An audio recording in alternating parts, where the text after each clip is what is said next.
Hello बच्चों। तो class tenth का जो चैप्टर नंबर 5 है जिसका नाम है अर्थमेटिक प्रोग्रेस, उसका 5.1 को यहाँ पे हम सॉल्व करेंगे। तो इस चैप्टर का जो भी इंट्रोडक्शन वीडियोज़ है वो मैंने ऑलरेडी अपलोड कर रखा है, तो आई बटन पर जाकर आप वहाँ से इस वीडियो को देख सकते हो, इंट्रोडक्शन वीडियो को। यहाँ पर हम एक्सरसाइज के क्वेश्चंस को सॉल्व करेंगे। जो भी क्वेश्चंस है उसको मैं आपको यहाँ पे इजी में बताऊंगा कि हम इस क्वेश्चन को कैसे सॉल्व करेंगे, बिल्कुल सिंपल एंड इजी ट्रिक्स। और जितने भी क्वेश्चन है उनको हम कॉन्सेप्ट के साथ यहाँ पे कवर करेंगे। तो देखो, जो फर्स्ट क्वेश्चन क्या कह रहा है, in which of the following situation does the list of the number involving make an arithmetic progress and Y.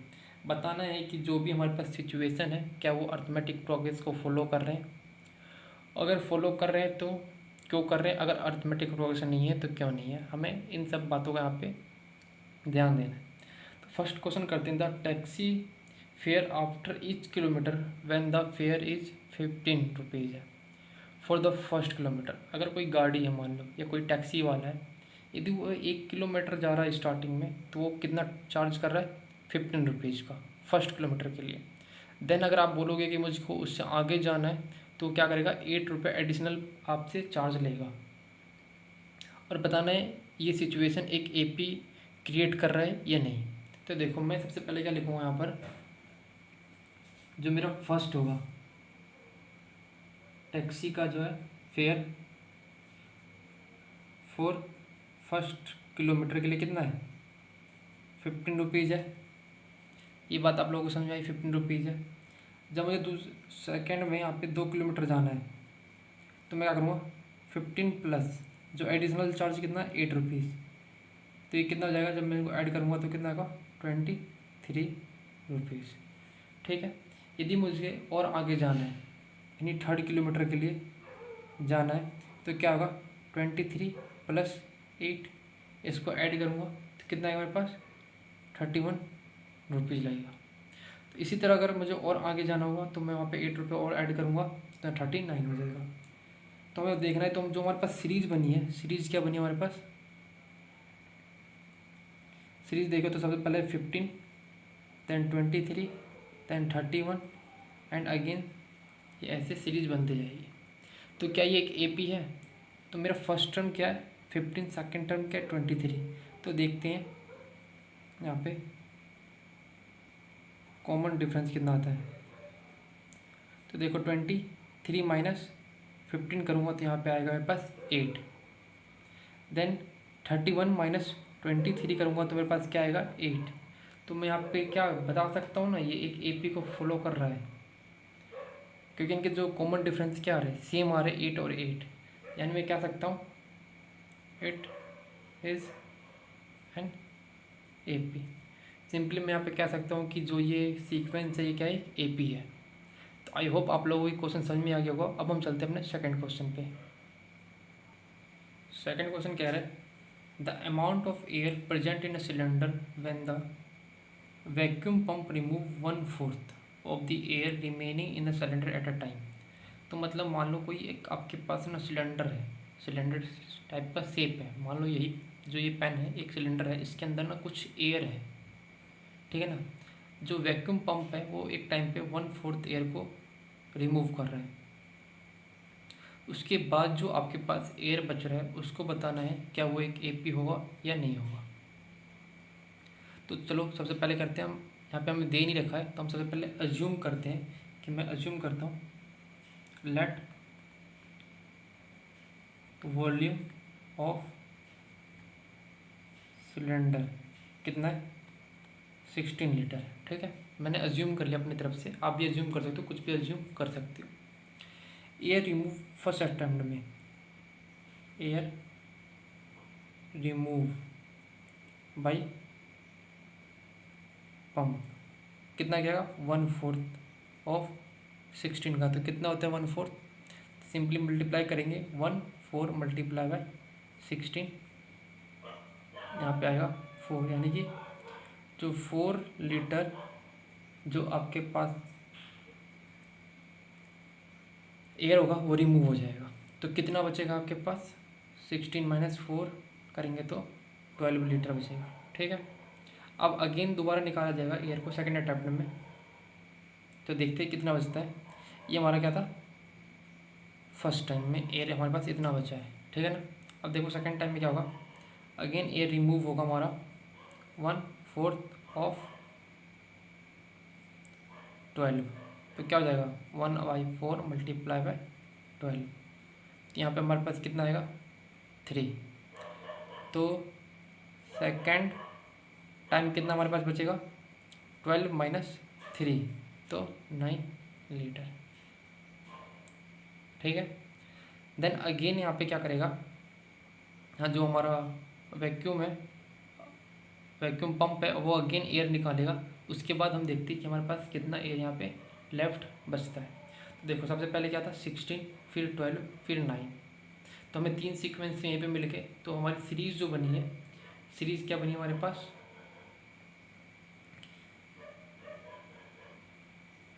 Series क्या है 16 then 12 then 9 and it's again आगे बढ़ते जाएगा, ठीक है ना। हमारे पास ये सीरीज बनी है। क्या ये एक एपी है, हमें चेक करना पड़ेगा क्या ये एक एपी है। तो सबसे पहले क्या करेंगे हम, एपी चेक करने के लिए कॉमन डिफरेंस को चेक करते हैं। तो मैं अपने जो सेकंड टर्म है उसमें से फर्स्ट टर्म को माइनस करूँगा तो मेरे पास आएगा -4। देन अगेन जो मेरा थर्ड टर्म है, third term minus second term, तो यहाँ पे क्या बचेगा हमारे पास 9 माइनस 12। तो 9 में से 12 करेंगे तो हमारे पास यहाँ पे क्या आएगा -3। क्या एक इनका कॉमन डिफरेंस सेम है, अगर कॉमन डिफरेंस सेम नहीं है तो मैं यहाँ पे सिंपली लिख लेता हूँ it is not an AP.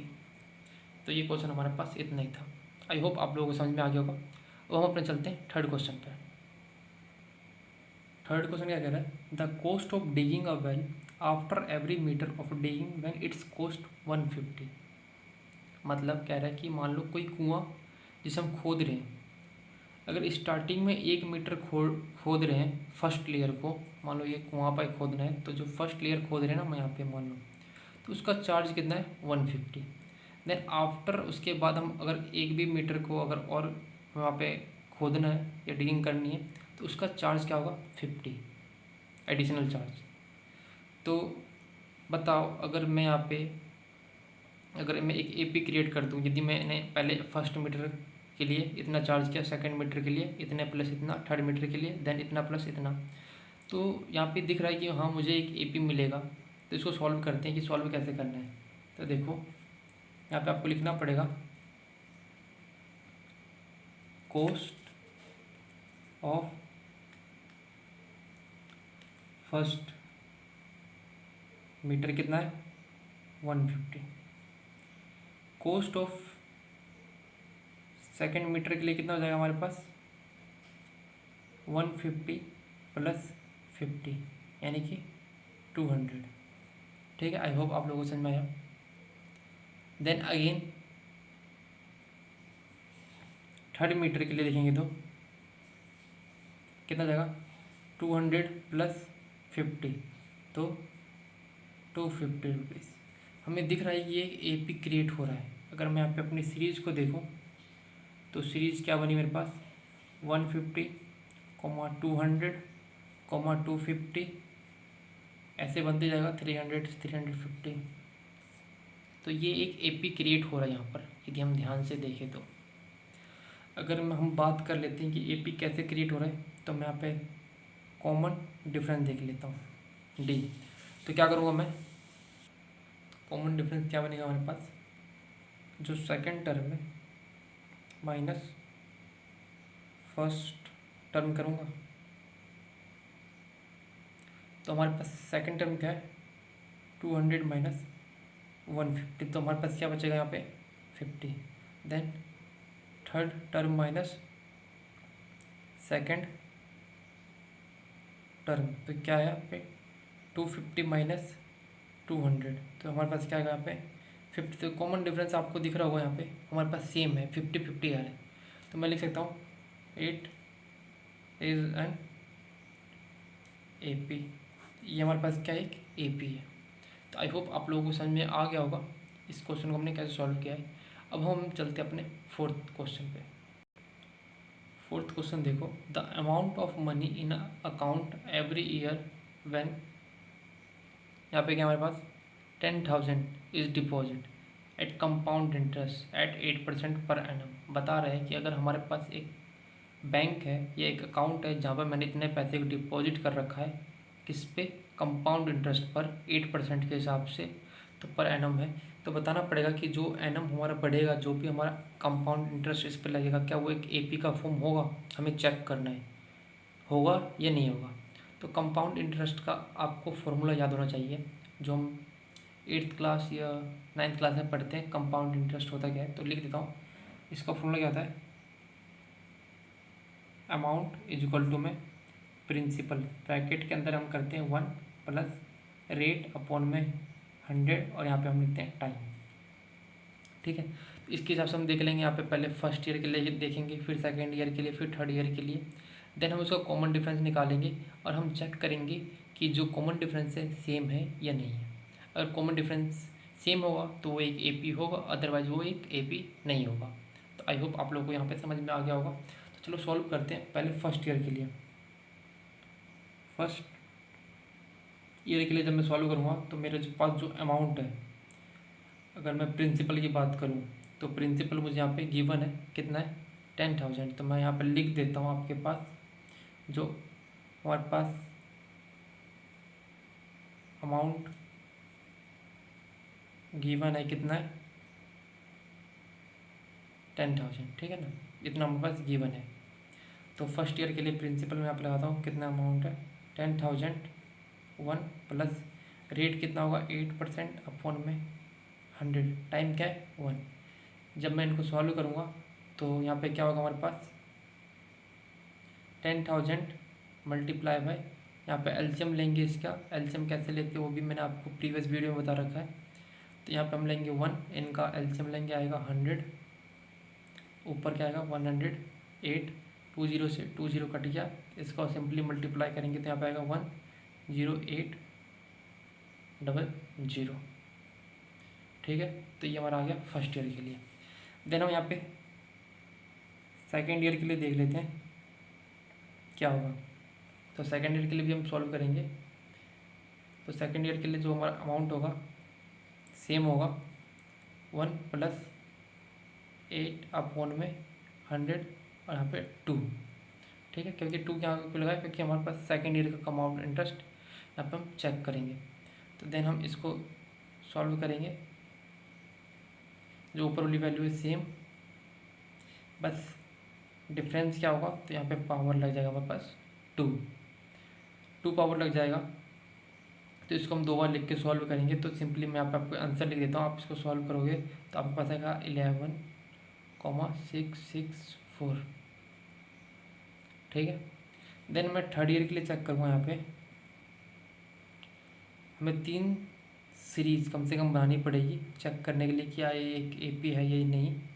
तो हमें 3 सीरीज़ के लिए यहाँ पे चेक करना पड़ेगा। इस बार मुझे टाइम कितना लेना पड़ेगा, 3 इज इक्वल टू में 10,000 मल्टीप्लाई बाय, सेम चीज़ रहेगी हमारे, बस पावर यहाँ पे लग जाएगा 3, एंड इसको सॉल्व करेंगे तो आएगा 12,597.2। ठीक है, तो जो हमारी सीरीज बनी है, क्या बनी है, फर्स्ट टर्म क्या है, 10,800, 11,664, 12,597.12। तो क्या आप अगर यहाँ पे कॉमन डिफरेंस निकालोगे CD, तो क्या वो सेम होगा, दिखने में लग रहा है कि वो सेम नहीं होगा। फिर भी मैं आप लोगों को चेक करके दिखाता हूँ यहाँ पे कैसे करेंगे हम। तो second term minus first term करेंगे, 11,664 माइनस 10,800। तो इनको जब हम माइनस करेंगे तो हमारे पास क्या आएगा, यहाँ पे आएगा 4, यहाँ पे आएगा 6 और यहाँ पे हमारे पास आएगा 864 आएगा। देन हम third term minus second term करेंगे तो क्या आएगा 12,597.12 माइनस जो सेकेंड टर्म है 11,664। तो यहाँ पे हमारे पास क्या आएगा 933.2। तो क्या ये दोनों सेम है? क्या एक AP है? यहाँ पे मैं सिंपली लिख देता हूँ 8 इज नॉट एन AP। तो हमें ये चीज़ प्रूफ करना था, तो ये चीज़ हमने प्रूफ कर दिया। आई होप आप लोगों को ये समझ में आ गया होगा। तो हम चलते हैं अपने सेकंड क्वेश्चन। तो फर्स्ट क्वेश्चन के जितने भी पार्ट थे उनको हमने सॉल्व कर लिया। अब हम अपने सेकंड क्वेश्चन को सॉल्व करते हैं। तो सेकंड क्वेश्चन क्या कह रहा है, write first 4 term of an AP when the first term A and the common difference D are given. मतलब हमें यहाँ पे एक AP क्रिएट करना है। हमारे पास गिवन क्या क्या है, फर्स्ट टर्म गिवन है एंड कॉमन डिफरेंस जो है D वो हमारे पास गिवन है। तो हमें यहाँ पे एक AP क्रिएट करना है। तो अगर हमारे पास दो चीज़ गिवन है ना, A यानी फर्स्ट टर्म और कॉमन डिफरेंस, तो हम उससे बहुत लंबी या इन्फिनाइट DP क्रिएट कर सकते हैं AP। तो देखो कैसे करना है। तो मुझे पता है कि मेरे पास जो फर्स्ट टर्म है क्या है 10 है, क्या है 10। ठीक है, फर्स्ट टर्म हमारे पास क्या है 10। अगर मुझको यहाँ पे सेकंड टर्म बनाना है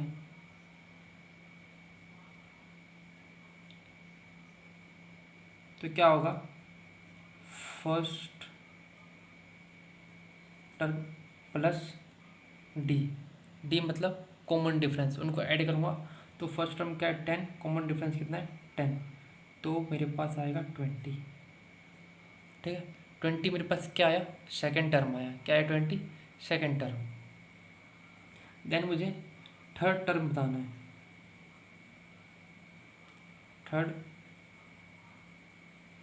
टर्म। तो क्या करना पड़ेगा मुझे, जो सेकंड टर्म प्लस जो सेकंड टर्म आया है उसमें कॉमन डिफरेंस को ऐड करना पड़ेगा। तो 20 प्लस 10 कितना आएगा मेरे पास 30। देन मुझे फोर्थ टर्म भी बताना है। क्या बोला है कि हमें यहाँ पे क्या बता रखा है, राइट फर्स्ट 4 टर्म। तो हमें यहाँ पे फोर्थ टर्म भी यहाँ पे इसको करने के लिए क्या करना पड़ेगा, 10 को ऐड करना पड़ेगा थर्ड टर्म में। यहाँ पे मैं लिखता हूँ फोर्थ टर्म क्या हो जाएगा मेरे पास, third term plus common difference, तो 30 प्लस 10 क्या होगा 40। तो first term, second term, third term, fourth term. तो यहाँ पे हमें 4 टर्म बनाने थे तो बन गए, यानी कि फर्स्ट 4 टर्म ऑफ AP क्या है मेरे पास 10, 20, 30, 40 एंड सो ऑन। तो बस हमें यहाँ पे 4 टर्म बनाने थे तो मैंने 4 टर्म लिख दिए। तो हम चलते अपने सेकंड पार्ट पे। सेकंड पार्ट देखो, सेकंड पार्ट में जो मेरा फर्स्ट टर्म क्या है 2, तो यहाँ पे मेरे पास जो फर्स्ट टर्म दे रखा है क्या है -2। कॉमन डिफरेंस कितना है 0। यदि मैं यहाँ पे 0 ऐड करूँगा अपने फर्स्ट टर्म में या सेकंड टर्म में या थर्ड टर्म में, तो मुझे बार बार क्या मिलेगा, -2 ही तो मिलेगा। इसमें कितनी बार भी 0 ऐड कर लो, जब मेरा कॉमन डिफरेंस क्या है 0 है। अगर मैं अपने कॉमन डिफरेंस को फर्स्ट टर्म में ऐड करूँ या सेकंड टर्म में ऐड करूँ या थर्ड टर्म में ऐड करूँ या इन्फिनाइट टर्म में ऐड करते जाऊँ, तो मुझे वही टर्म बार बार मिलता रहेगा। तो जो मेरा फर्स्ट टर्म है वही मेरी AP बन जाएगी। फर्स्ट टर्म भी यही है, सेकंड टर्म भी यही रहेगा, थर्ड टर्म भी यही रहेगा, फोर्थ टर्म भी यही रहेगा, फिफ्थ भी यही रहेगा। तो लाइन बाज अगर जो भी मेरे AP में सीक्वेंस आएगा क्या आएगा -2 आएगा। तो ये क्वेश्चन तो बहुत ईजी था क्योंकि मेरे पास यहाँ पे कॉमन डिफरेंस क्या है 0 है। तो मैं यहाँ पे क्या लिखता हूँ, फर्स्ट 4 टर्म्स ऑफ AP क्या है। अगर मेरे पास फर्स्ट टर्म ये और डिफरेंस 0 है तो -2, -2, -2, -2, -2 और इन्फाइनाइट। जितने टर्म बोले उतने लिखने हो, क्योंकि हमारे पास डिफरेंस क्या है, जीरो है। अगर जीरो इसमें बार बार ऐड करते रहूँगा, जैसे यहाँ पे हमने ऐड किया था ना, तो हमारे पास 20 आ रहा था, 30 आ रहा था। अगर सिमिलरली यहाँ पे ऐड करूँगा तो क्या आएगा, -2 -2 -2 -2, ऐसे चलता रहेगा। आई होप आप लोगों को समझ में आ गया होगा कि मैं क्या कह रहा हूँ, कि जब मेरे पास कॉमन डिफरेंस जीरो है तो मैं कितनी बार भी ऐड करूँ तो मेरे पास वही टर्म आएगा। तो हम चलते हैं अपने सेकेंड पार्ट को, तुमने सॉल्व कर लिया, थर्ड पार्ट को सॉल्व करते हैं। तो थर्ड पार्ट में देखो हमारे पास ए कितना है 4 एंड डी कितना है -3। तो कॉमन डिफरेंस माइनस में भी जा सकता है, ये मैंने इंट्रोडक्शन वीडियो में आपको बताया था कि ऐसा नहीं रहेगा कि डी हमारे पास हमेशा पॉजिटिव रहेगा, नेगेटिव में भी जा सकता है। तो मैं यहाँ पर अगर फर्स्ट टर्म लिखूँ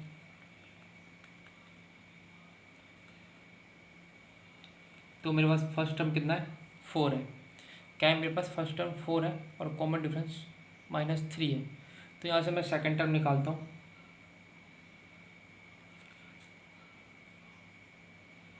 सेकेंड टर्म क्या होता है, फर्स्ट टर्म प्लस डी, यही तो होता है। फर्स्ट टर्म मेरे पास कितना है, तो 4 प्लस करना पड़ेगा, डी कितना है -3। तो यहाँ पे 4 -3 तो कितना हो जाएगा मेरे पास 1। तो सेकंड टर्म कितना आ गया मेरे पास 1। थर्ड टर्म निकालते हैं तो क्या होगा, second term plus D. Second term कितना मेरे पास अभी जस्ट निकाला है 1 प्लस डी कितना है -3। तो कितना जाएगा 1 -3 मीन्स -2। ठीक है, देन हमें निकालना है फोर्थ टर्म। तो क्या हो जाएगा, third term plus D. Third term कितना है -2 प्लस -3, तो -2 -3 -5। तो फर्स्ट सेकंड थर्ड फोर्थ हमने फर्स्ट फोर्थ जो भी टर्म थे हमें जो निकालने थे वो हमने क्या कर लिया, यहाँ पे निकाल लिया। तो यहाँ पे लिख सकता हूँ first 4 terms of A P क्या हो जाएगा मेरे पास, पहले डिजिट क्या है 4, फिर क्या है 1 -2 -5 एंड सो ऑन। हमारे पास ऐसे एक ए पी क्रिएट हो जाएगी। तो जो थर्ड पार्ट था वो भी बहुत सिंपल था। अब हम करते हैं अपने फोर्थ पार्ट को सॉल्व। तो देखो जो हमारे पास फर्स्ट टर्म क्या है -1 एंड डी क्या है -1/2। तो मैंने आपको बता रखा था कि डी मेरा नेगेटिव में भी जा सकता है, फ्रैक्शन में भी जा सकता है, पॉइंट में भी जा सकता है। उससे आप लोगों को घबराना नहीं है कि आपने देख लिया नेगेटिव का है या पॉजिटिव का है या फ्रैक्शन का या डेसिमल का है, तो इन सब में डी की वैल्यू आ सकती है। तो सिंपली मैं यहाँ पर लिख सकता हूँ जो फर्स्ट टर्म है क्या है मेरे पास -1। तो सेकेंड टर्म यहाँ से निकल जाएगा मेरे पास। सेकेंड टर्म क्या होता है, जो फर्स्ट टर्म होता है उसमें मुझको किसकी वैल्यू ऐड करनी पड़ती है, डी की। तो फर्स्ट टर्म क्या है मेरे पास -1, इसमें ऐड करना पड़ेगा -1/2। इट्स मीन क्या है -1 -1/2। जब -1 में से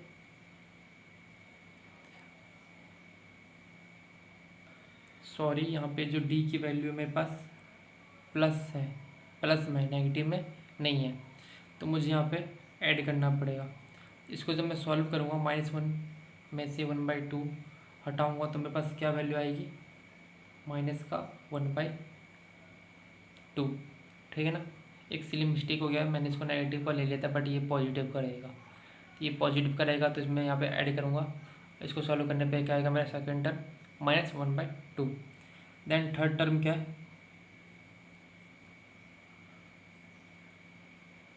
थर्ड टर्म क्या होगा मेरा, सेकेंड टर्म प्लस डी।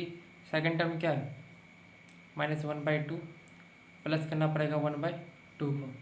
यहाँ से सेकेंड टर्म क्या हो जाएगा मेरा, दोनों ए नेगेटिव है प्लस का तो 0। ठीक है, अब हम करते हैं फोर्थ टर्म की बात। फोर्थ टर्म में क्या हो जाएगा, third term plus D. Third term कितना है 0 प्लस 1/2, तो क्या आएगा 1/2। तो फर्स्ट 4 टर्म्स ऑफ AP हमने यहाँ पे क्रिएट कर दिया, क्या है -1 comma -1/2 comma 0 comma 1/2 so on, ऐसे आगे बढ़ता रहेगा। तो हमने यहाँ पे फोर्थ पार्ट को भी सॉल्व कर दिया था, बट यहाँ पे मैंने एक मिस्टेक कर दिया था, उसका आप ध्यान दे देना, सॉरी उसके लिए। तो इस तरह से हमने यहाँ पे एक AP क्रिएट कर दिया। अब हम अपने फिफ्थ पार्ट को सॉल्व करते हैं सेकंड क्वेश्चन के। जो फिफ्थ पार्ट है वो बिल्कुल यूनिक है, नेगेटिव में भी है एंड डेसिमल में भी है, तो ऐसे में भी AP क्रिएट हो सकता है, ठीक है, घबराना नहीं है। जो भी क्वेश्चन उसको सॉल्व करते हैं। देखो फर्स्ट टर्म तो हमारे पास गिवन है, क्या है फर्स्ट टर्म, क्या है -1.2025, ठीक है, और D की वैल्यू हमारे पास क्या है -0.25। तो ठीक है, तो यहाँ पे हम सेकंड टर्म निकालते हैं। सेकंड टर्म क्या होगा, जो मेरा फर्स्ट टर्म है उसमें ऐड करना होगा D। तो फर्स्ट टर्म क्या है -1.25, ऐड करूँगा -0.25, ठीक है। तो प्लस और माइनस माइनस हो जाएगा यहाँ पर, -1.25 प्लस माइनस माइनस हो गया 0.25, दोनों नेगेटिव का है, जब इनको ऐड करेंगे तो माइनस का 1.50 आएगा। तो सेकंड टर्म मेरा ये है, ठीक है। थर्ड टर्म देख लेते हैं। थर्ड टर्म में क्या करना पड़ेगा, जो सेकंड टर्म निकला है उसी में ऐड करना पड़ेगा मुझको D को। तो थर्ड टर्म क्या है मेरे पास, तो पहले सेकंड टर्म देख लेते हैं। सेकंड टर्म कितना है मेरे पास -1.50 प्लस करना पड़ेगा -0.25, ठीक है। तो क्या हो जाएगा -1.50 -0.25, इसको जब मैं ऐड करूँगा तो क्या आएगा मेरे पास -1.75। तो थर्ड टर्म भी यहाँ से मैंने निकाल दिया। तो बचा क्या हमारे पास फोर्थ टर्म। तो फोर्थ टर्म क्या हो जाएगा, third term plus D। Third term क्या है -1.75 प्लस D की वैल्यू क्या है -0.25। इसको सॉल्व करेंगे तो हमारे पास क्या आएगा -1.75 -0.25, इसको जब ऐड करेंगे तो माइनस का 2 पॉइंट, ये दोनों हो जाएंगे हमारे पास 0, ठीक है। तो हमारे पास first term, second term, third term, fourth term, यहाँ पे मैं लिख सकता हूँ 4 टर्म ऑफ AP क्या है हमारे पास -1.25 comma -1.50 comma -1.75 comma -2, 0 and so on. तो यहाँ पे जो फिफ्थ क्वेश्चन है वो भी सॉल्व हो गया, एंड जो बाकी क्वेश्चन है उसको हम नेक्स्ट वीडियो में सॉल्व करेंगे, क्योंकि ये वीडियो फिर लेंथी हो जाएगी। तो आई होप आप लोगों को जो भी क्वेश्चन है, जो भी डाउट है, सब क्लियर हो गया होगा। अगर वीडियो आपके लिए 1% भी प्रॉफिटेबल है तो इस वीडियो को लाइक कर देना, चैनल को सब्सक्राइब कर देना। धन्यवाद।